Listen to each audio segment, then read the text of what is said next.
سيد الرسل وخاتم الأنبياء والمرسلين وصلى الله تعالى على رسوله وعلى آله وصحبه أجمعين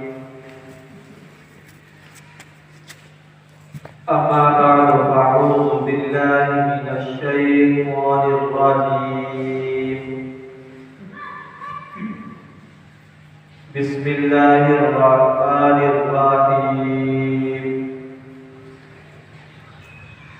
والسابقون الأولون من المهاجرين والأنصار والذين اتبعوهم بإحسان رضي الله عنهم ورضوا عنه صدق الله العظيم وصدق رسوله النبي الكريم ونحن على ذلك لمن الشاهدين والشاكرين والحمد لله رب العالمين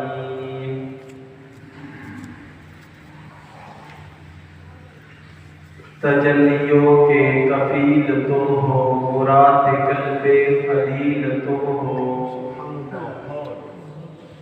تجلیوں کے کفیل تم ہو مراد قلب خلیل تم ہو خدا کی روشن دلیل تم ہو یہ سب تمہاری روشنی ہے انہی کے در سے خدا ملا ہے انہی کے در سے اس کا پتہ ملا ہے جو آئینہ خدا ہے جمال مصطفیٰ ہی ہے مجھے کیا علم کیا تم ہو خدا جانے کیا تم ہو اتنا جانتا ہوں محترم بادس خدا تم ہو کسی کی آرزو کچھ ہو کسی کا مدعا کچھ ہو ہماری آرزو بھی تم ہو ہمارا مدعا بھی تم ہو شریعت کو اصرار ہے ذات اقدس کے تعلق سے نبوت ناز کرتی ہے کہ ختم الانبیاء تم ہو یہ رستے باہم وجہ سبھی تفاخر ہے خدا ہے محبوب تمہارا محبوب خدا تم ہو اللہ نے زینت بخشی ہے افلاک کو روشن تاروں سے اسلام نے رونق پائی ہے محبوب خدا کے یاروں سے ہوتے ہیں خفا کیوں سن کر پوچھو ذرا اغیاروں سے تعریف صحابہ ثابت ہے قرآن کے 300 پاروں سے ابو بکر و عمر ہے سمو بصر عثمان و علی ہے قلب و جگر حضرت کے ہے منظور نظر ہو کیوں نہ محبت چاروں سے ہے مرتبے اس کے سب سے بڑے جو بدر و احد میں جا کے لڑے واللہ تجلی پھیلی ہے دنیا میں انہی ماہواروں سے احساس صداقت رکھتا ہوں آئین عدالت رکھتا ہوں آنکھوں میں حیا دل میں غیرت توفیق شجاعت رکھتا ہوں اسلام سے مجھ کو الفت ہے ایمان کی حلاوت رکھتا ہوں ابو بکر عمر عثمان و علی چاروں سے محبت رکھتا ہوں علی مجسم ہے علم و عرفہ وجود و فکر و بنا علی ہے علی بہادر علی سخی ہے برادر مصطفیٰ علی ہے نبی نے کی تربیت علی کی پھر اپنی بیٹی اسے عطا کی جسے کیا منتخب نبی نے وقولو بے بہا علی ہے یاد رکھ جسے علی سے نہ پیار ہوگا نبی نہ اس پر شفیق ہوں گے علی ہے نور نظر ہمارا ہمارے دل کی سیاہ علی ہے اے بات سبا تو جلدی جا میرا لہجہ ایک پیغامی جگ عرض کرے میرے مدنی نو تیرا تڑپدا مدنہ غلامی وچ سوچ تیرا دا نہیں آتا چین آرامے افضل نو بلا کول اپنے آپڑے میں درود و سلام سب اپنے نبی کی ذات پر درود پاک دیا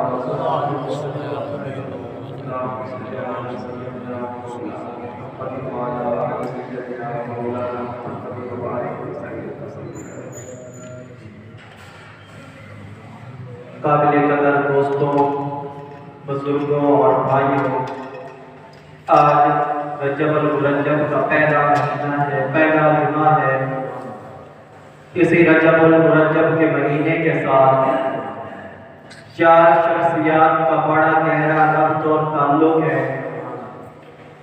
سب سے پہلے امام اعظم ابو حنیفہ نعمان بن ثابت رحمۃ اللہ علیہ، ان کی وفات بھی اسی مہینہ میں ہے۔ دوسرے نمبر پر شیر خدا داماد رسول جناب علی المرتضیٰ شیر خدا، ان کی ولادت بھی اسی مہینہ میں ہے۔ تیسرے نمبر پر کاتب وحی خالد المسلمین حضرت امیر معاویہ کی رحلت بھی اسی مہینے میں ہے۔ چوتھے نمبر پر سب سے بڑی بات یہ ہے کہ آقا کا لال صاحب کمال سرچشمہ حق ہادی برحق نور الہدا احمد مجتبی محمد مصطفیٰ صلی اللہ علیہ وسلم نے جب زمین سے آسمانوں کا سفر کیا، آقا کا معراج بھی اسی مہینے میں ہے۔ میں ایک بات عرض کر کے وقت میں اپنی بات کو مکمل کروں گا۔ سب سے پہلے اللہ نے قرآن مجید میں فرمایا والسابقون الاولون من المہاجرین والانصار۔ اللہ نے اس آیت مبارکہ میں میرے محبوب پیغمبر کی 3 جماعتوں کا ذکر کیا۔ پہلی جماعت وہ ہے جو مہاجرین کی جماعت ہے، دوسری جماعت وہ ہے جو انصار کی جماعت ہے، تیسری جماعت وہ ہے جو فتح مکہ کے بعد اللہ کے رسول کے دامن سے وابستہ ہوئی ہے، اللہ کے رسول کا کلمہ پڑھا ہے۔ پہلی وہ جماعت جسے مہاجرین کی جماعت کہا جاتا ہے، انہوں نے اللہ کے پیغمبر کا کلمہ پڑھا۔ کلمہ پڑھنے کی بدولت کائنات کے ظلم ان پہ ڈھائے گئے۔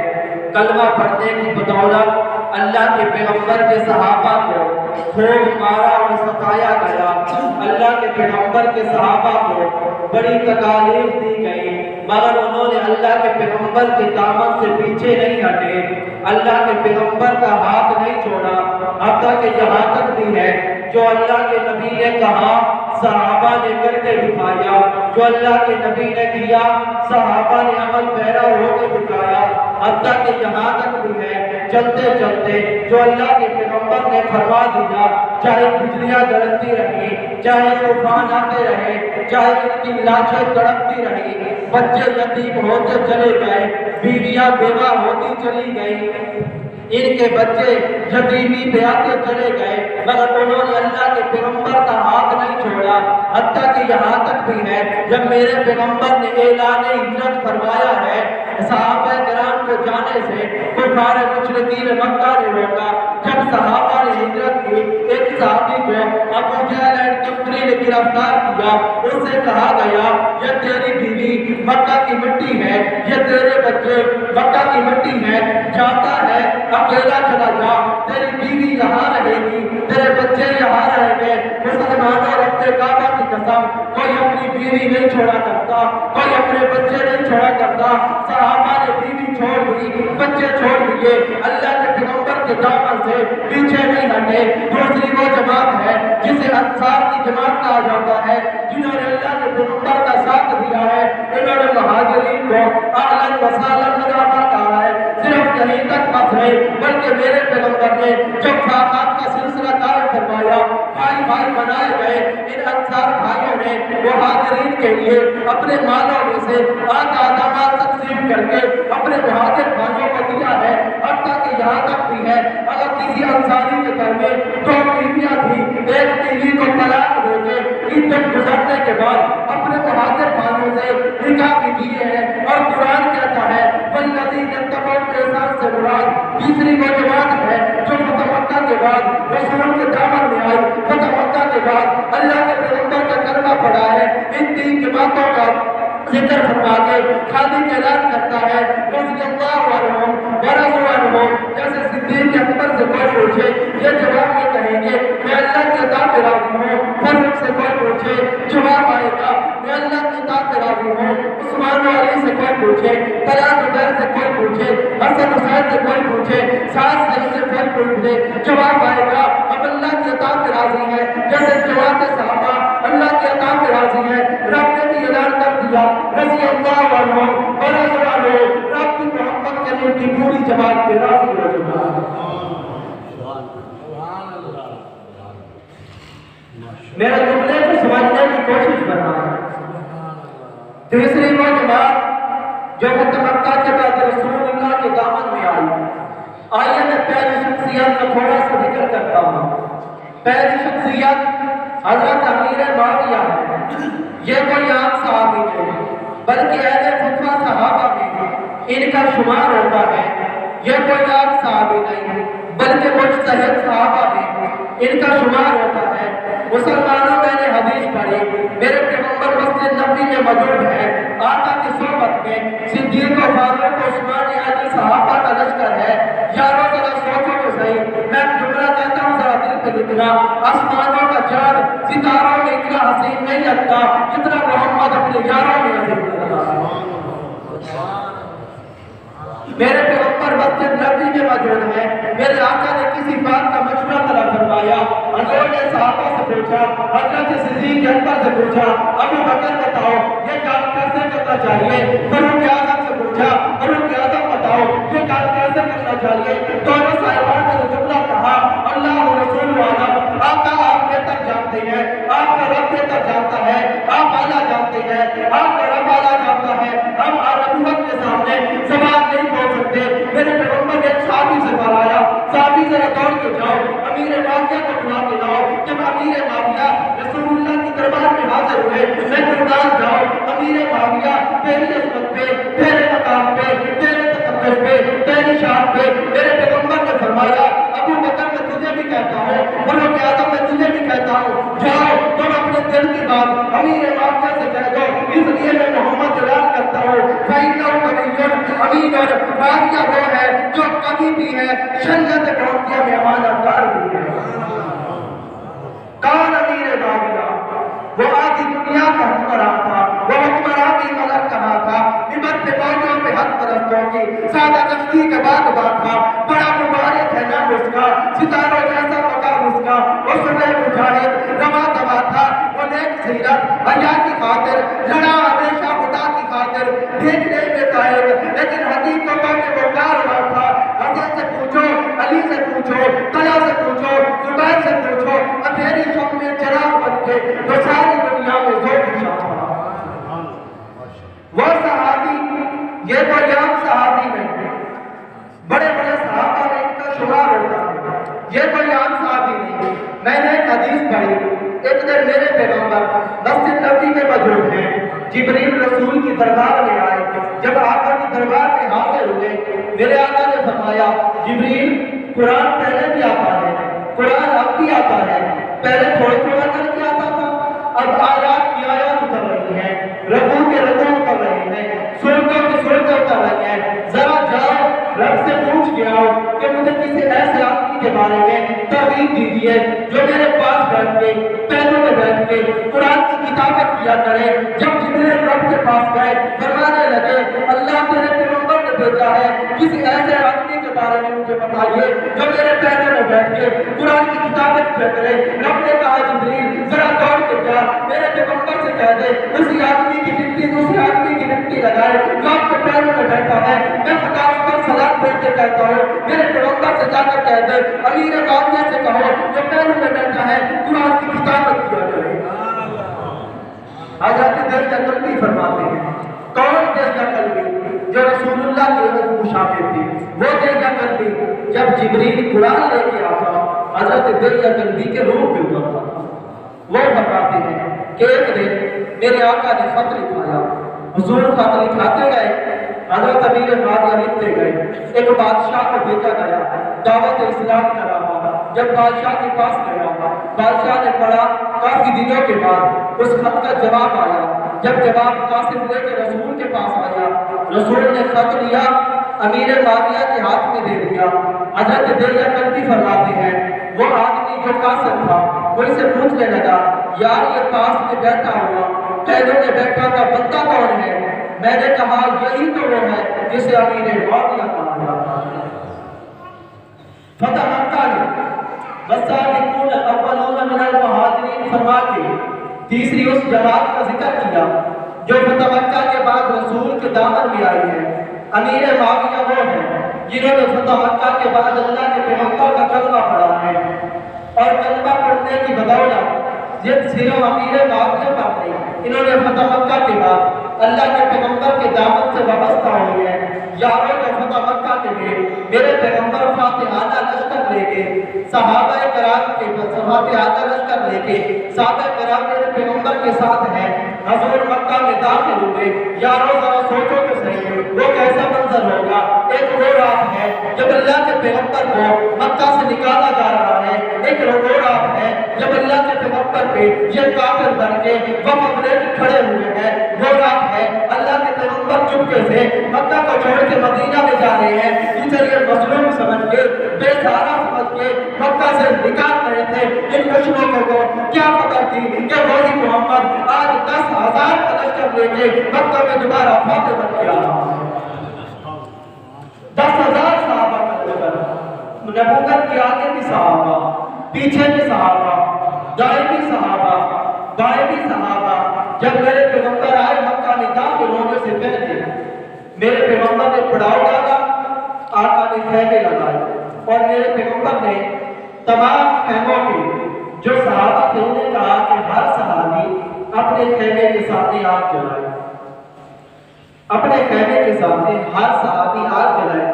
آپ بھی جاتے ہوں گے پہاڑی علاقوں میں سفر کرتے ہوں گے، اگر پہاڑی علاقے میں کھڑے ہو کر نا دور سے کسی جلتی ہوئی آگ کو دیکھو نا وہ تھوڑی آگ بھی بڑی معلوم پڑتی ہے۔ ایسے ہے نا میرے پیغمبر نے فرمایا ہر صحابی اپنے خیمے کے سامنے آگ جلائے کہ جب کفار دور سے ہمیں دیکھیں گے وہ دیکھ کر منہ ہو جائیں گے کہ اتنا بڑا محمد لشکر لے کے آ رہے ہیں۔ جب یہ آگ جلائی گئی تو ابو سفیان وہ اپنے گھر سے چلا اور صحابہ کے لشکر جہاں میرے آقا نے پڑاؤ ڈالا تھا وہاں آیا اور آ کر حضرت عباس کو بلایا، آواز دے کر کہنے لگا بھتیجے عباس ذرا ادھر آؤ۔ حضرت عباس آئے، ابو سفیان کہنے لگا اے عباس دیکھ اپنے بھتیجے محمد کو جسے ہم نے مکہ سے بے سہارا سمجھ کے نکالا تھا، آج دیکھ محمد کس شان کس ٹھاٹ کے ساتھ دوبارہ آ رہا ہے، ذرا دیکھ تو صحیح۔ حضرت عباس ابو سفیان سے کہنے لگے ابو سفیان تو چاہتا کیا ہے تو اپنی خواہش بتا۔ ابو سفیان کی زبان سے نکلا خدا کے لیے ہمیں بچاؤ، پیغمبر اتنا بڑا لشکر لے کے آ رہے ہیں، ہمیں بچاؤ اس لشکر سے۔ حضرت عباس نے کہا ابو سفیان کیا خیال ہے اگر تو پیغمبر کا کلمہ پڑھ لے تجھے صرف ہم نہیں بچائیں گے، رب جہنم سے بچائے گا، اور میرے پیغمبر تجھے دنیا کے تھپیڑوں سے بچائیں گے۔ آپ اللہ کے پیغمبر کا کلمہ پڑھ کے رسول کا غلام بن جا۔ ابو سفیان کے دل میں روب تھا، کہنے لگا صبح ہونے تو دے۔ گھر میں آیا اور آ کر اپنے دو بیٹے یزید بن ابو سفیان، امیر معاویہ بن ابو سفیان، یاد رکھنا ایک یزید امیر معاویہ کا بیٹا ہے، ایک یزید امیر معاویہ کا بھائی ہے۔ میں جملہ کہتا ہوں ذرا دل پہ لکھنا، ہم رسول کے صحابہ کے وکیل صفائی ہیں کسی غیر کے لیے۔ اور ایک جملہ کہتا ہوں ذرا دل پہ لکھنا، اسی جگہ ہم صدیق اکبر کو، فاروق اعظم کو، عثمان غنی کو، امیر معاویہ کو کبھی نہ مانتے، ممبر رسول پہ بیٹھا ہوا ہم کبھی نہ مانتے۔ ہم نے صدیق کو تب مانا امام جب علی نے صدیق کو مانا، ہم نے فاروق کو تب مانا جب علی نے فاروق کو مانا، ہم نے عثمان کو امام تب مانا جب علی نے عثمان کو مانا، ہم نے امیر معاویہ کو اس وقت تک حاکم نہیں مانا جب تک حسن بن علی نے نہیں مانا، جب حسن نے مانا تب ہم نے مانا۔ ہم نے یزید کو آج تک تسلیم نہیں کیا کہ نواسہ رسول حسین نے تسلیم نہیں کیا. کون حسین تھا؟ دل برا بھی حسین ہے، غم آشیا بھی حسین ہے، سر زمین بھی حسین ہے، سر آسمان بھی حسین ہے. کیا فیصلے ہیں ضمیر کے کسی آدمی کے خمیر کے، لاکھ ابن زیاد ہو ایک جا پدا بھی حسین ہے. سن لو وقت کے یزید ہو، سن لو چمر کے قصیدی ہو، جو یزید تھا اسے ڈھونڈ لو، میرا صاحبہ بھی حسین ہے. نہ یزیدیت کا وکیل ہو، نہ یزیدیت کی دلیل ہو، میں حسینیت کی سبیل ہو، میرا دل بھرا بھی حسین ہے. کون حسین؟ یہ فتح مکہ میں اللہ کے رسول کے دامن گیا، اپنے دونوں بیٹوں سے کہا بیٹو میں تو چلا رسول کا غلام بننے. اب بڑا بیٹا کہتا ہے، چھوٹا بیٹا کہتا ہے ابا جان آپ اکیلے جاتے اچھے نہیں لگتے، اپنے پترانو نال لے کر جاؤ. اور دونوں آئے. فتح مکہ کی صبح اللہ کے پیغمبر کے ہاتھ دیا، رسول کا کلمہ پڑھ کے مسلمان ہو گئے. میرے پیغمبر نے جو عظمت عطا کی، جو مقام عطا کیا، جو منصب عطا کیا، میرے آقا نے اعلان فرما دیا مکہ والوں جو مکہ میں چلا جائے محمد کریم اسے بھی امان دیتا ہے، جو اپنے گھر کا دروازہ بند کر لے محمد اسے بھی امان دیتا ہے، جو ابو سفیان کی حویلی میں چلا جائے ابو سفیان کا کلمہ پڑھنے کی وجہ سے آج محمد اسے بھی امان دیتا ہے. اور یہ دونوں نے ابو سفیان کے میرے پیغمبر کا کلمہ پڑھا. یہ تفصیل البات توڑ نہ نکل جائے. اور دوسرے نمبر پر حضرت علی المرتضی شیر خدا کی ولادت باسعادت ہے. حضرت علی کوئی عام شخصیت نہیں، یہ وہ ہیں جنہوں نے اللہ کے پیغمبر کے گھر میں پرورش پائی ہے، جنہوں نے اللہ کے پیغمبر کا کلمہ پڑھا ہے، جنہوں نے حضرت خدیجہ الکبریٰ کے گھر میں پرورش پائی ہے. یہ کوئی عام شخصیت نہیں ہے، یہ کوئی سادہ شخصیت نہیں ہے، یہ وہ شخصیت ہے جنہوں نے ہر جگہ پر اللہ کے پیغمبر کا ساتھ دیا ہے. جب میرے پیغمبر نے اعلان نبوت کیا ہے، اب ذرا میرے جملے کو دل پہ لکھنا، جب میرے پیغمبر نے اعلان نبوت کیا سارے کفار سے میرے پیغمبر نے فرمایا اے کافروں کیا تم محمد کریم کا کلمہ نہیں پڑھتے؟ جب سب نے انکار کر دیا ایک چھوٹا سا بچہ صاف کھڑا ہوا تھا، وہ کہنے لگا میرا بھائی محمد یہ کافر نہیں مانتے، نہ مانے، میں علی تیرے بات کا اقرار کرتا ہوں، میں ہر مقام پر ہر محاذ پر ہر جگہ پر تیرا ساتھ ہوگا، چاہے جان چلی جائے، چاہے میرے جسم کے ٹکڑے ہو جائے. میرے پیغمبر نے جو نیچے مڑ کر دیکھا تو پہلو میں بچہ کھڑا ہوا تھا، اسے علی المرتضی شیر خدا کہا جاتا ہے. اور علی کا دور خلافت یہ کوئی سادہ نہیں. حضرت علی کا دور خلافت میں میرے پیغمبر نے پہلے سے اعلان کر دیا اقضاء علی، میری امت کا جج علی ہے. فرمایا صدیق اکبر کا دور ہو، فاروق اعظم کا دور ہو، عثمان غنی کا دور ہو، اس وقت تک وہ مشرق جب تک کسی بات کا اعلان نہیں کرتے تھے چاہے صحابہ تھے جب تک حضرت علی انہیں بتا نہ دیتے تھے. علی کا دور، علی کے دور خلافت میں ایک عورت نے جو ایک آدمی نے نکاح کیا اس سے بچہ پیدا ہوا. جب بچہ پیدا ہوا تو اس عورت کا خامد انتقال کر گیا، فوت ہو گیا. اور اس کے بعد وہ عورت حضرت علی کے پاس آئی کہ میرا بچہ میں نے اس آدمی سے نکاح کیا تھا، اس سے میرا بچہ پیدا ہوا ہے. اب اس کے جو بھائی ہیں گھوڑا سا ہے اس آدمی کے، وہ میرے بچے کو جائیداد سے حصہ نہیں دیتے. وہ آدمی کہنے لگے حضرت علی سے علی آپ بہتر جانتے ہیں وہ جو آدمی تھا وہ 90-95 سال کا تھا، یہ 20 سال کی لڑکی تھی، وہ پاگل تھا کہ جس نے جوان اپنی بیٹی سے بیٹوں جیسی سے بیٹی جیسی سے نکاح کیا. وہ عورت رونے لگی کہتی ہے علی میں اس کی بیوی ہوں، اس کے گھر میں رہی ہوں، اس سے میرا بچہ ہے. حضرت علی نے کہا تیرے پاس کوئی گواہ ہے؟ وہ کہنے لگی گواہ یہی ہے جو اپنی بات سے انکار کر رہے ہیں، یہ اس کے بھائی گواہ ہے. حضرت علی نے سوچا، کہنے لگے اچھا یہ کتنے سال کا ہے؟ عورت کہنے لگی 2 سال کا بچہ ہے. اب 2 سال کا بچہ ہونا وہ چلتا ہے، پھرتا ہے، اٹھتا ہے، بیٹھتا ہے. حضرت علی نے 2 سال کے اس جیسے بچے اس کے ساتھ کھڑے کیے 3-4 کو اور دور بیٹھ کر کہنے لگے تم میں سے جو 4-5 بچے تھے جو جلدی دوڑ کے آئے گا علی اسے انعام دے گا۔ بچے حریص ہوتے ہیں، وہ وہاں سے جب برابر دوڑے تو سب دوڑ کر آ گئے، اور جو وہ بچہ تھا وہ گرا پھر اٹھا پھر گرا پھر اٹھا، دیر سے جب پہنچا حضرت علی نے کہا تم سب جھوٹے ہو، یہ عورت سچی ہے، یہ جوان خون کی پیداوار ہے جو جلدی آئی ہے، یہ بوڑھے خون کی پیداوار ہے جو دیر سے آئی۔